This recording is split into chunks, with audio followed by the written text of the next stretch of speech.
Olá, líderes, tudo bem com vocês? Meu nome é Izê Soares, eu sou coach e mentora de líderes, especialista em gente e gestão, e vim aqui conversar com você um assunto tão importante para a liderança, o jogo da produtividade. Se você tivesse uma oportunidade de treinar seu time nesse tema, você ficaria comigo aqui? Pois então chegou o seu momento. Eu preparei uma surpresa, um verdadeiro presente para você, gestor de pessoas. Eu preparei um jogo da produtividade que você vai jogar com o seu time de maneira aí rapidíssima e junto comigo. Vamos lá? Deixa eu te explicar como é que funciona. Vou abrir aqui os slides. Eu faço esse jogo geralmente nos treinamentos em companies presenciais que eu ministro para os líderes. Mas eu trouxe isso aqui online, porque é tão importante a gente fazer isso e quero contribuir com vocês. Então, qual é a dinâmica desse jogo e qual é a minha sugestão? Bom, escolha um dia na semana e uma reunião do bom dia, uma reunião de boa tarde, onde você reúne o grupo. Eu espero que você faça isso pelo menos uma vez na semana, sim ou não, hein, gente? Porque é preciso reunir, nem que seja para saber como é que foi a semana, o que é que vai vir na semana. Tem gente que gosta de fazer isso na segunda-feira, tem gente que faz isso na sexta-feira ou no meio da semana, mas é importante fazer aquela reunião breve para que você possa aí alinhar o grupo e fazer algumas comunicações. Então, eu sugiro que você pegue uma reunião dessa e inclua esse jogo da produtividade, ok? De que forma vai funcionar esse jogo? Eu vou fazer o seguinte, eu vou passar cada slide ele contém uma afirmação. Essa afirmação pode ser verdadeira ou falsa. Então, o jogo é de verdadeiro ou falso. E aí, quando eu ler o enunciado, certo? Eu vou falar um pouquinho sobre ele e vou perguntar. E aí, gente, verdadeiro ou falso? Dou uma pausa e você pede para o time aí dizer quem é que gosta, quem é que acha que é verdadeiro, quem acha que levanta a mão que é falso, quem é que quer conversar um pouco sobre isso. Então, deixa o assunto virar na mesa para que as pessoas possam, né, tentar adivinhar o que é. As pessoas adoram tentar adivinhar o que é natural do ser humano. E aí, logo depois desse bate-papo rápido, coisa de 1 minuto, 2 minutos, a gente demonstra aqui qual é a verdadeira resposta, tá? E aí eu vou fazer isso em alguns enunciados. E você vai fazendo essa dinâmica de parar para ver o que, é que as pessoas acham e depois ter a minha resposta aqui mesmo, na mesma hora. E aí, no final, a gente vai dar um tipo de conclusão para esse jogo da produtividade. Combinado assim? Vamos em frente. Então, agora, vamos começar a jogar o jogo da produtividade com você, time e gestor. Vamos juntos aprender juntos? Vamos lá. Primeira afirmação. Será que é verdadeira ou falsa? A primeira é: anotar ou registrar todas as tarefas é perda de tempo. E aí, você acha o quê? Que realmente registrar todas as tarefas é perda de tempo? Olha só, tem gente que gosta de registrar as tarefas no caderninho. Eu, particularmente, adoro caderninho. Tem gente que gosta de anotar as tarefas no celular, né? Tem vários apps aí muito que facilita muito a gente poder anotar as tarefas no celular. E ainda tem gente que gosta de anotar as tarefas em própria lista de Excel, né? Tudo organizado para fazer quase que um plano de ação, ok? Mas será que anotar tudo isso é perda de tempo? O que você acha? Bom, essa afirmação é falsa. Anotar tudo não é perda de tempo. Na verdade, é uma prevenção. Isso ajuda, além de você registrar e não esquecer nada, demonstra o teu compromisso perante a empresa, perante o trabalho, perante o gestor. Eu, particularmente, como gestora, fico incomodada quando eu converso com um liderado e a pessoa sai dali, parece que entendendo tudo, ok, mas com várias tarefas para fazer, mas não anotou nada. E aí, quando a pessoa sai da sala, eu digo, será mesmo que essa pessoa vai fazer? Bate aquela insegurança, não bate? Então, é mais profissional você, time, fazer isso. Acredite que isso vai funcionar bem até para a tua carreira e para a tua marca pessoal no trabalho. Anote tudo. Não é porque você não vai esquecer ou você tem uma memória curta. Não é. É uma questão de prevenção, de responsabilidade e de organização do seu tempo. Ok? Vamos agora para a segunda afirmação. As tarefas nunca vão terminar. Nunca terão fim. Verdadeiro ou falso? Será que realmente você é daquela pessoa que deixa as tarefas para amanhã e que sempre tem alguma tarefa para fazer? Ou será que realmente tem um dia da semana que diz, pronto, acabou, não tem mais nada para fazer, finalizei? Será? O que é que você acha? Bom, essa daqui é verdadeira. Essa é uma frase verdadeira. Muita gente diz, nossa, será? Sim, verdadeira. Por quê? As tarefas nunca terminam. A menos que você tenha pouca coisa para fazer. Elas podem até finalizar naquele dia que você fez, cumprir praticamente tudo, praticamente. Mas sempre tem alguma coisinha que vai ficar para um outro dia para melhorar, ou aquela ação que você precisa fazer só na segunda-feira e não é naquele dia, até planejadamente, certo? Então, as tarefas em si, elas nunca terminam, né? E está tudo bem. Isso aqui é diferente de você atrasar as tarefas. Eu não estou querendo dizer isso. Eu estou querendo que a gente precise entender, né, para a gente poder reduzir a ansiedade e trabalhar a questão de prioridades, que as tarefas sempre terão. Porque às vezes a gente quer acabar tudo de uma vez, ou na sexta-feira 13, né? E a gente quer acabar tudo de uma vez naquela sexta-feira para deixar nada, nada para outro dia, para segunda-feira. Olha, em casos assim, pode acontecer? Pode, são exceções. Mas você precisa saber priorizar. A menos que teu serviço seja muito rotineiro e muito operacional, todas as tarefas serão, de fato, realizadas naquele dia. Mas se for um apoio administrativo, outro tipo de tarefa que você precise, tenha como fazer, e tenha planejamento de um dia sim, o outro não, então, de fato, você vai precisar entender que as tarefas nunca terminarão. Isso vai ajudar você a reduzir a ansiedade, a trabalhar melhor a questão da gestão da tua prioridade nas tarefas que têm que ser feitas naquele dia, naquela semana ou, quiçá, naquele mês. Ok? Deu para entender? Vamos para a terceira questão. O melhor é você lembrar o que ainda não fez e não o que já fez. E aí, verdadeiro ou falso? Será que é melhor você lembrar o que já fez, o que ainda não fez e não o que já fez? O que já fez é passado, né? Será? O que você acha?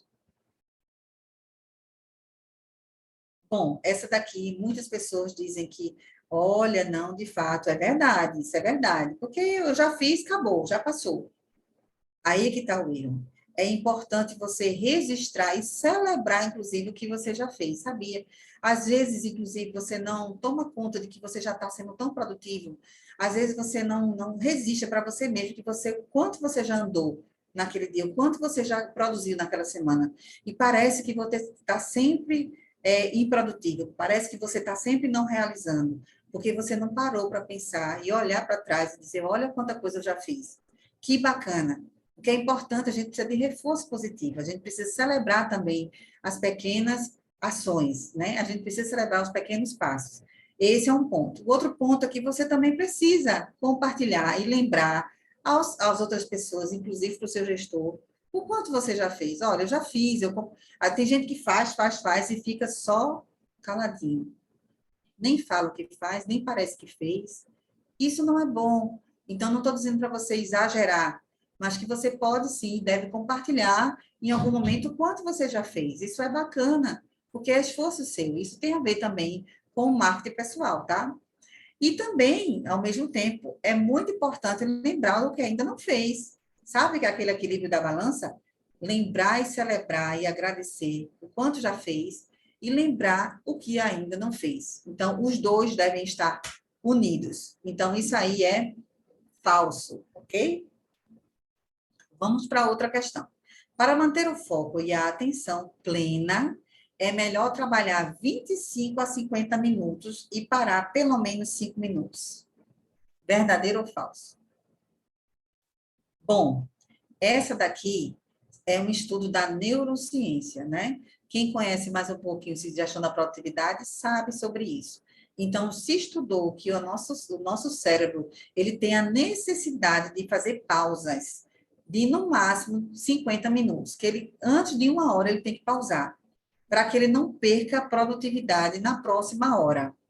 Então, quanto mais você tem trabalhos que exigem atenção mental, atenção concentrada, então, tem trabalhos que são muito manuais, né? Trabalhos que são muito automáticos, e aí não requer tanta atenção plena. Mas para trabalhos que requer mais atenção plena, como trabalhos que requer mais a questão do raciocínio, né? Tanto lógico como o crítico, enfim, para pessoas que trabalham mais com essa questão da mente, de problemas complexos, é preciso, de fato, ter esse tipo de pausa, né? Então, se você vai focar a mente para poder trabalhar ali, não vai fazer no automático, então você precisa usar esse tipo de regra, tá? Então, vou usar uma analogia. Exemplo, quando você vai viajar, né? Você vai dirigir de carro viajando. Quem dirige há muito tempo, né, já sabe que faz tudo isso no automático. A sua atenção é com a estrada, tá? Mas se fosse só por essa questão de saber dirigir, você nem pensa sobre isso. Então, a tua atenção plena não está no ato de dirigir, está no ato de você estar olhando a estrada. Precisa ter atenção. Então, é importante também fazer as pausas para não cansar e tudo virar paisagem, tá? Mesma coisa no trabalho. Tem coisas que você faz no automático, isso não vai te demandar energia mental. Mas o que você ainda precisa estar ali focada, então sim, você precisa e deve fazer essa técnica de 25 minutos, para quem tem uma dificuldade de concentração, no máximo 25 minutos, tem gente que é mais distraída naturalmente, tudo bem, então 25 minutos, dá uma pausa, 5 minutos e volta novamente para aquela função, para aquela atividade. E tem gente que tem uma condição maior, né, de concentração, então até 50 minutos no máximo. Por quê? Porque senão você vai começar a cansar, você não vai perceber de inicial. Mas daqui a 2 horas, você vai estar um pouco estressada, cansada, e não vai produzir igual, tá? Não vai produzir igual. Então, fica aí a dica, isso aí é verdadeiro. Outra questão. E o ideal é organizar o dia no início da manhã e decidir todo dia o que vai fazer. Verdadeiro ou falso? Será mesmo? O, o ideal é organizar o dia no início da manhã e decidir todo dia o que vai fazer. O que é que vocês acham? Comenta aí. Bom, esse aqui tem uma pegadinha. É muito legal você organizar o dia, mas, idealmente, você deve organizar primeiro a semana, tá? Com os blocos principais. E o dia anterior você parar para organizar o próximo dia. Esse é o ideal. Não significa, gente, que não dá certo, nunca dá certo você organizar o seu dia no início da manhã. Mas isso vai gerar tempo e vai diminuir a tua produtividade, tá? Então, se você começa com um gás lá no trabalho, né? Toma um cafezinho e vai começar, e você começa a planejar, e você pode até dar aquela desmotivada, né? Porque, ai, nossa, é tanta coisa, não sei por onde eu começo, não, e agora? Então, enfrentar os desafios do dia, às vezes, se torna até, inicialmente, um pouco desgastante. Então, é melhor que você faça isso no dia anterior, no final do dia, que você diz, olha, hoje eu fiz 90%, isso aqui eu vou fazer amanhã, legal, então vou acrescentar mais isso, mais isso, mais isso, e você vai fazer na lista sem o desgaste, porque você vai para casa, você vai descansar, mas você está fazendo aquela lista para que amanhã você gaste energia fazendo e não planejando, tá certo? Então, isso aí é falso. Outra questão. Divida seu dia ou semana em blocos. Olha, já dei a dica. Dividindo por tarefas afins, a fim de evitar diversidade extrema. Parece complexo isso aqui, né? Mas eu vou explicar direitinho para vocês. O que é que vocês acham? Comentem aí, verdadeiro ou falso? Comentou? Muito bem. Bom, quem disse que é verdadeiro, acertou. Porque, olha só, é importante a gente planejar a semana, começar a semana planejada, para dividir em blocos. Que blocos são esses? Blocos de reuniões, blocos de alguma situação que você precise resolver com alguma pessoa, algum departamento, né, que sejam afins. Então, se aquela atividade, você tem muitas atividades, certo?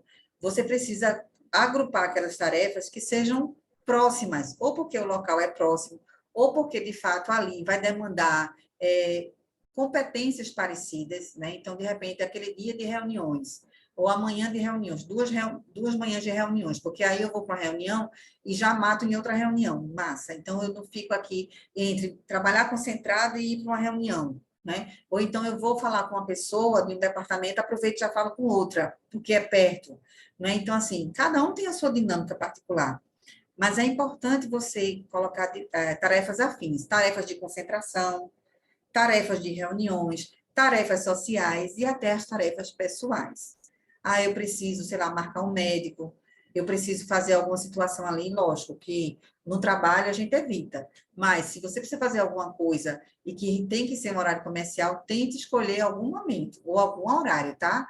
Para que fique ali certo naquele momento. Ah, não, eu tive vontade agora de marcar um médico. Aí vou, todo meio de ir para uma reunião, vou lá e ligo para marcar um médico. Poxa, por que não fez isso em outro momento, né? Então, trabalhar em blocos, isso é muito bom para a mente. A mente gosta daquilo que é mais fácil, mais simples, menos complexo, que tiver mais afim, tá certo?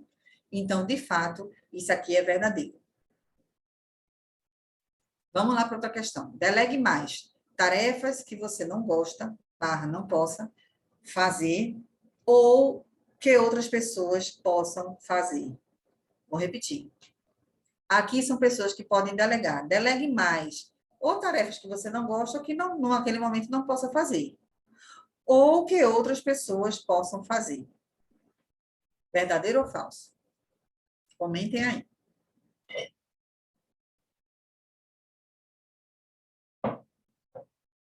Essa é complexa, né? Essa tem uma casquinha de banana. Então, olha só, essa daqui é falsa. Simplesmente por isso aqui que eu vou dizer a vocês agora. Delegue mais, sim. Líderes, delegue mais para a sua equipe. Precisa delegar mais. A equipe pode mais. A equipe precisa, inclusive, ter mais oportunidades de aprender e de contribuir, muitas vezes, tá? Então, delegue mais. Tarefas que você não gosta, sim. Ai, Zé, mas é assim, as pessoas fazem o que não gostam também, claro, sem dúvida. Mas veja, se você tem possibilidades, pessoas, para delegar tarefas que você não gosta de forma alguma, que você não é bom nisso, que você não é boa nisso, né? Porque geralmente aquilo que a gente não é bom, a gente não gosta, não é mesmo? Então, caso os dois. Então, se você não é o melhor fazendo aquilo, então delegue para alguém, treine outra pessoa, delegue para outra pessoa. Outra coisa, tarefas que você não possa. Gente, às vezes a liderança, ela é a mais demandada. Muitas vezes sim, porque ela recebe tanto da equipe demandas, como também de cima, ela recebe demanda, né? Então, ela acaba sendo mais demandada mesmo, tem que filtrar as coisas. Então, tem líderes que têm dificuldade de centralizar, por várias situações, dificuldade de delegar, e aí acaba centralizando as tarefas. Então, não faça isso, né? De fato, procure realmente delegar mais o seu time, tarefas que naquele momento precisam ser feitas e que você não pode fazer, que você precisa contar com o time. Trabalho em equipe é isso, gente. Não é toda vez que o líder vai estar delargando aí, está colocando o trabalho para ele, dele, para todo mundo fazer. Não é isso. Mas é necessário ele contar com o time no momento que ele mais precisa, tá? A questão aqui é esse ou que as outras pessoas possam fazer. Na verdade, não é ou, é ir. Então, delegue mais, sim, tarefas que você não gosta, tarefas que você não é bom, tarefas que você não possa fazer e que outras pessoas possam fazer. Então, a demanda, a grande questão é, a outra pessoa pode fazer, ela sabe fazer, ela está motivada a fazer, ela está contente para fazer, ela ainda cabe conseguir fazer aquilo, então, ok, ela consegue, nem que seja por um dia, nem que seja hoje, ela consegue. E ela já sabe fazer aquilo, então delegue, tá? Então, essa é a grande casquinha. Precisa primeiro preparar as pessoas e compreender para que possa delegar mais, ok?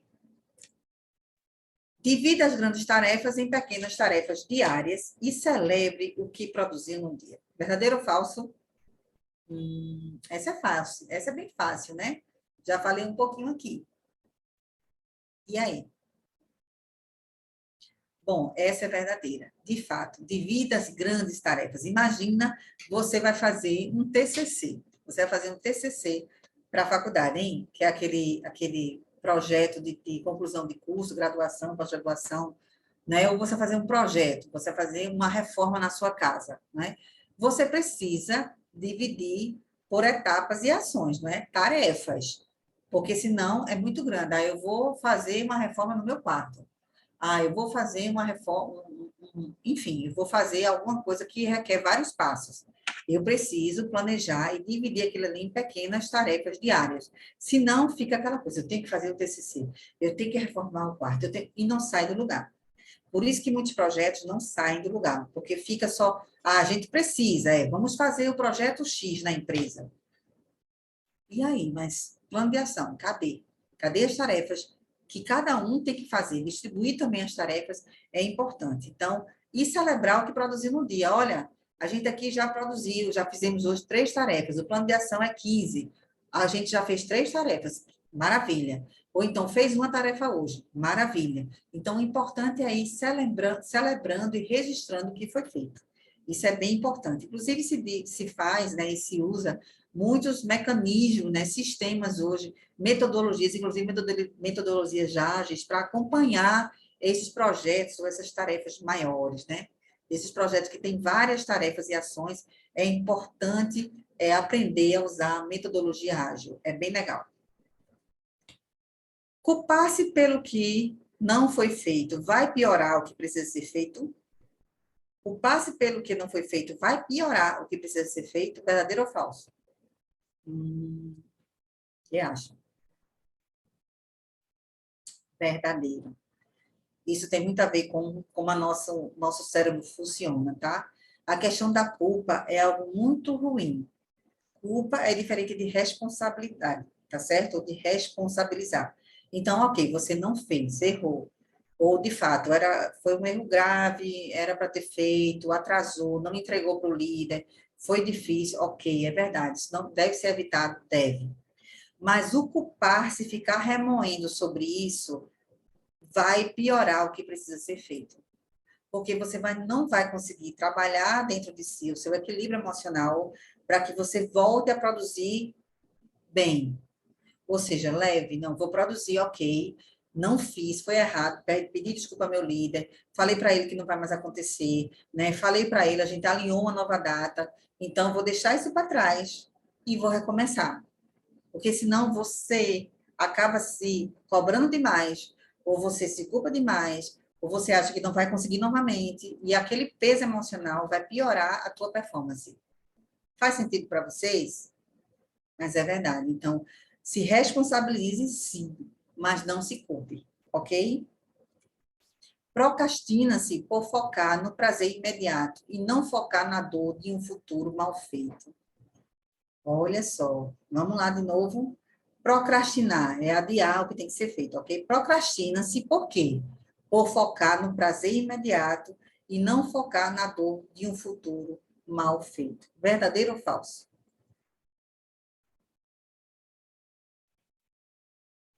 Verdadeiro. Por quê, gente? Porque o cérebro, ele gosta de prazer. Ele busca o prazer imediato. Ou ele quer evitar uma dor, tá? Mas quanto mais perto da realidade, mais ele foca. Então, ele prefere o prazer do que evitar uma dor lá na frente. Então, acaba sendo uma armadilha para a gente. Então, a gente não quer fazer aquilo ali. Geralmente, a gente procrastina, não faz uma atividade do trabalho que não está afim. Não está afim, não gosta, não sabe fazer direito. Ah, vai fazer para alguém que não gosta, né? Ah, tem que falar com aquela pessoa que eu não gosto dela, ou então não me dou bem com ela. Ou então vou ter que fazer uma coisa que vou falar com alguém, pedir uma decisão e eu fico com vergonha. Alguma coisa que te incomoda, que te impede. Você não fica confortável com aquela tarefa 100%. E aí você faz o quê? Mas a tarefa é sua, né? Você assumiu, a tarefa é sua e não disse nada para o líder, inclusive, que não sabe fazer, não tem como fazer. Você assumiu a tarefa. E aí você deixa ali de lado, né? Vai fazendo outras coisas, vai deixando de lado, procrastinando. Por quê? Porque é chato fazer a tarefa, porque não é legal. Então, o grande segredo é aí a gente focar na dor de um futuro que vai chegar e que não vai ser legal para a gente. Explica melhor isso aí. Olha só. Eu combinei uma tarefa com o gestor e tem que entregar. Ele vai cobrar. Só que, por tudo isso, eu não procrastino. e não falo para ele, não alinho nova data. Se eu for parar para pensar, imaginar, poxa, eu estou adiando aqui essa tarefa, e essa tarefa aqui eu vou parar para pensar que ele vai me cobrar sexta-feira, e quando ele me cobrar, eu vou... Imagina só, coloca essa imagem na tua mente. Quando cobrar, ele vai ficar com a cara feia, então ele vai achar, vai me dar ali aquele puxão de orelha, ou sei lá, ele não vai ficar bem comigo, eu vou ficar envergonhado, ou, sabe, não vai ser legal para mim, para minha carreira, para minha reputação, e, poxa, não vai ser bom, não vai ser legal. Então, eu prefiro evitar esse tipo de constrangimento, de chateação. Então, sabe uma coisa? Eu vou fazer. Vou começar fazendo ela hoje, ou amanhã de manhã, procrastina de novo. É isso que a gente faz. Quando você quiser fazer uma tarefa mais difícil, comece pela mais difícil. Comece logo cedo. Faça logo aquilo para se livrar. E aí você faz as que você mais gosta. Isso também é uma dica, ok? Sim, então isso acaba sendo verdadeiro. A forma como eu inicio o meu dia vai determinar a qualidade e a produtividade do dia todo. Verdadeiro ou falso? A forma, o humor, o jeito de eu iniciar meu dia vai determinar a qualidade e produtividade do dia todo? Sim ou não? Verdadeiro ou falso? Verdadeiro. E aí a gente finaliza com essa afirmação. Como é importante o início do dia? Como você está acordando na sua casa? De que forma você vai para o trabalho, né? De que forma você começa ali no trabalho? Né? Você já começa reclamando, você já chega reclamando, já chega falando que o calor é muito grande, porque acordou e já foi direto para o celular e está cheio de problema no celular, o WhatsApp da família, o WhatsApp do grupo de tanta... Então, já começa a ter os problemas e não consegue respirar, fazer uma oração, uma gratidão, né? Pensar de um jeito positivo naquele dia, abençoar aquele dia, né? Agradecer pelo emprego, pelo trabalho, né? Perdoar pessoas, começar de um jeito certo. Isso faz com toda a diferença. Quem sabe faz, realmente faz toda a diferença no que vai acontecer na nossa performance durante o dia. A produtividade também tem a ver com a nossa paz de espírito, né? Quando a gente está em paz de espírito, a gente consegue produzir melhor e consegue entregar melhor. Então, isso é o nosso jogo da produtividade, primeira edição. Comenta aqui no vídeo se você gostou, se usou, eu quero muito saber se você usou com o teu time, se fez essa dinâmica. Comenta aqui se vale a pena a gente ter a segunda rodada desse mesmo jogo. Espero que você aproveite. Muito sucesso na sua jornada da gestão de pessoas e da liderança. Um grande abraço e até a próxima aula.